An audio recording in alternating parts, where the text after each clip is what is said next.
Hello everyone, welcome back to my English learning YouTube channel crack English with BC. और मैं आपका इंग्लिश लैंग्वेज ट्रेनर बिरजू चौहान। डियर फ्रेंड्स, आज के सेशन में हम लोग स्टडी करेंगे फ्रेज के विषय में। आखिर फ्रेज है क्या, और इसके अंदर स्टडी करेंगे कॉन्सेप्ट ऑफ ए फ्रेज। उसके बाद पढ़ेंगे फंक्शंस ऑफ फ्रेजेज। उसके बाद स्टडी करेंगे टाइप्स ऑफ फ्रेजेज, और सबसे लास्ट में देखेंगे फीचर्स ऑफ फ्रेजेज। तो डियर फ्रेंड्स, आज का जो सेशन है ये फ्रेज के विषय में बहुत स्पेशल है, और इस सेशन को अटेंड करने के बाद मुझे उम्मीद है कि आपको फ्रेज के विषय में काफ़ी क्लियर कॉन्सेप्ट मिलेगा। तो चलिए शुरू करते हैं कॉन्सेप्ट ऑफ ए फ्रेज। आखिर एक फ्रेज है क्या? A phrase is a word or group of words which make a sense but not the complete one. Phrase एक वर्ड होता है या एक ग्रुप ऑफ वर्ड्स होता है जिसकी मीनिंग तो होती है लेकिन कंप्लीट मीनिंग नहीं होती है। चलिए इसके कुछ एग्जाम्पल्स को देखते हैं। इन एन इफेक्टिव वे, प्रभावी तरीके से। गोइंग टू मार्केट, बाजार जाते हुए। ऑन संडे लास्ट, पिछले रविवार को। टू प्ले क्रिकेट, क्रिकेट खेलने के लिए। रिटेन बाय हिम, उनके द्वारा लिखित। तो देख सकते हैं सारे के सारे फ्रेज हैं और इनमें कुछ वर्ड्स हैं और उन वर्ड्स की कुछ मीनिंग है लेकिन उनकी मीनिंग कंप्लीट नहीं है। तो इस तरह हम लोग देख सकते हैं फ्रेज एक वर्ड होता है या ग्रुप ऑफ वर्ड्स होता है जिसकी कुछ मीनिंग होती है लेकिन कंप्लीट मीनिंग नहीं होती है। अब चलिए देखते हैं types of phrases. Structure wise there are a number of phrases.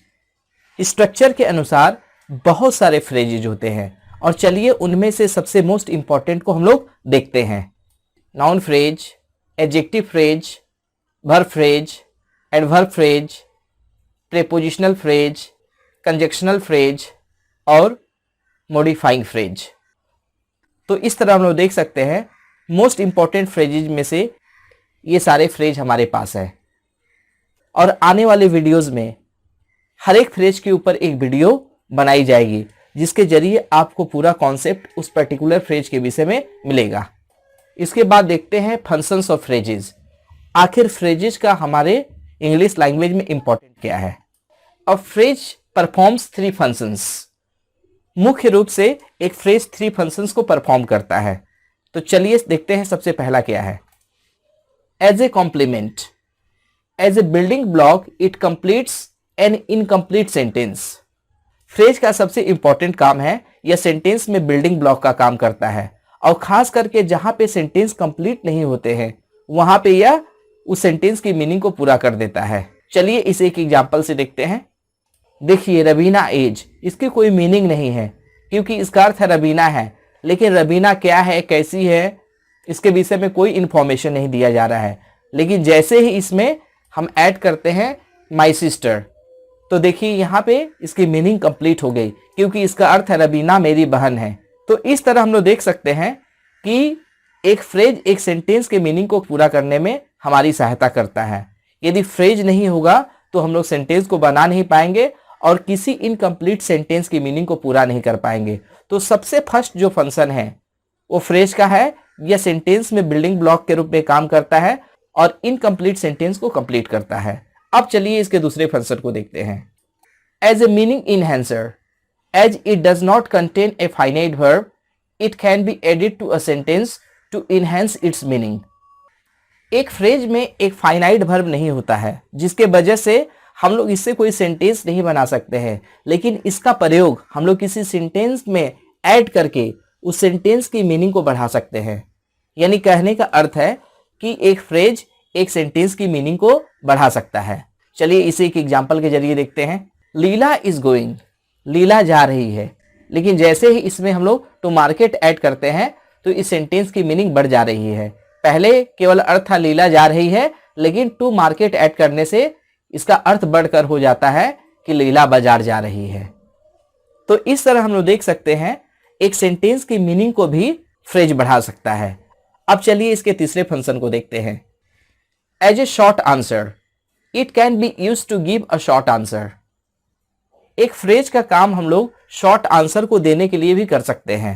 यानी कोई क्वेश्चन पूछता है तो हम लोग पूरा सेंटेंस का आंसर ना देके केवल एक शॉर्ट आंसर देके हम लोग काम चला सकते हैं, और जो शॉर्ट आंसर होगा वह फ्रेज के रूप में भी हो सकता है। तो इस तरह एक फ्रेज से हम लोग शॉर्ट आंसर को भी दे सकते हैं। चलिए इसके एक एग्जाम्पल को देखते हैं। वेयर आर यू गोइंग, तुम कहाँ जा रहे हो? तो इसका जवाब मिलता है टू माई कॉलेज, मैं अपने कॉलेज जा रहा हूं। लेकिन हम लोगों ने I am going to my college न कहकर केवल टू माई कॉलेज कहा। जो क्वेश्चनर है वह सुनकर समझ सकता है कि जिस व्यक्ति से पूछा गया है वह कॉलेज जा रहा है। तो इस तरह एक फ्रेज शॉर्ट आंसर का भी काम कर सकता है। तो डियर फ्रेंड्स, हम लोग देख सकते हैं एक फ्रेज के 3 मेजर फंक्शंस होते हैं। पहला, यह कॉम्प्लीमेंट के रूप में काम करता है। दूसरा, यह सेंटेंस के मीनिंग इनहेंसर के रूप में काम करता है। और थर्ड, यह शॉर्ट आंसर के रूप में भी यूज किया जा सकता है। तो इस तरह फ्रेजेस के मुख्य रूप से 3 फंक्शंस होते हैं। अब इसके बाद हम लोग देखेंगे फीचर्स ऑफ फ्रेजेस। आखिर फ्रेजेस के मेजर फीचर्स क्या होते हैं? A phrase has 3 major features. एक फ्रेज का 3 मेजर फीचर्स होता है। Number 1, it has an incomplete meaning, no subject and finite verb, so it can not make a sentence by itself. एक phrase की incomplete meaning होती है क्योंकि इसमें इसका अपना कोई सब्जेक्ट नहीं होता, न इसके साथ कोई फाइनाइट वर्ब हो सकता है, इसलिए खुद ही किसी सेंटेंस को नहीं बना सकता है। चलिए इसे एग्जांपल से देखते हैं। इन द पार्क, देखिए यहाँ पे 3 वर्ड्स का एक फ्रेज है जिसकी अर्थ होती है मैदान में, लेकिन इसका कोई अपना कंप्लीट मीनिंग नहीं होता है। Number 2, a phrase can act as a part of speech. एक फ्रेज किसी पार्ट ऑफ स्पीच के रूप में एक्ट कर सकता है। कहने का अर्थ यह है कि उस फ्रेज का काइंड कुछ और होगा लेकिन उसका फंक्शन कुछ और होगा।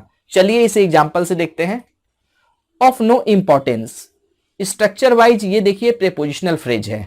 ऐसा इसलिए क्योंकि यह फ्रेज जो शुरू हो रहा है प्रेपोजिशन ऑफ से शुरू हो रहा है, और जो भी फ्रेज प्रेपोजिशन से शुरू होता है वह प्रेपोजिशनल फ्रेज होता है।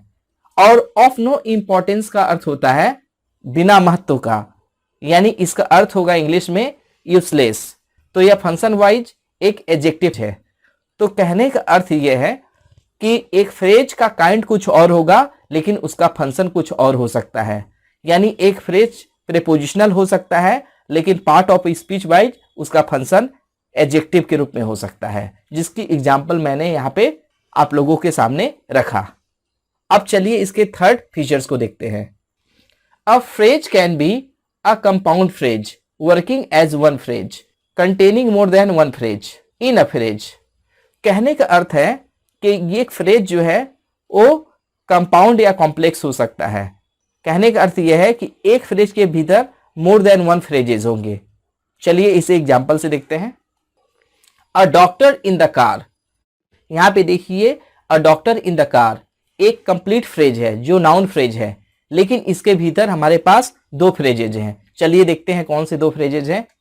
देखिए अ डॉक्टर एक नाउन फ्रेज हुआ और इन द कार एक प्रेपोजिशनल फ्रेज हुआ, क्योंकि अ डॉक्टर का हेड वर्ड है डॉक्टर जो इसे नाउन फ्रेज बना रहा है, और इन द कार एक प्रेपोजिशनल फ्रेज है क्योंकि वह इन से शुरू हो रहा है। तो इस तरह हम लोग देख सकते हैं कि a doctor in the car में 2 फ्रेजेज है, लेकिन इसकी और डीप एनालिसिस करते हैं तो हम लोग इसमें और भी फ्रेजेज को निकाल सकते हैं, लेकिन उतना अधिक अभी जानने की जरूरत नहीं। जब फ्रेजेस के ऊपर स्पेशली जब वीडियोस बनाई जाएगी, खास करके स्ट्रक्चर ऑफ फ्रेजेस के ऊपर, तब आपको बताया जाएगा कि आखिर एक फ्रेज स्ट्रक्चर में देखेंगे कि कौन कौन से फ्रेज है। तो डियर फ्रेंड्स, आज के सेशन में बस इतना ही। आज के सेशन में हम लोगों ने स्टडी की एक फ्रेज क्या है, इसके मेजर टाइप्स क्या हैं, और इसके फीचर्स को देखा, और फीचर्स में देखा आखिर एक फ्रेज कैसे कैसे बिहेव कर सकता है। यदि आपको मेरी वीडियो अच्छी लगी तो इसे लाइक कीजिए, इसे शेयर कीजिए, और मेरे YouTube channel crack English with BC को जरूर सब्सक्राइब कीजिए, और बेल आइकन को पुश करना ना भूलें ताकि मेरे आने वाली हर वीडियो का नोटिफिकेशन आपको मिलता रहे। मेरे वीडियो में आखिर तक बने रहने के लिए थैंक यू वेरी मच।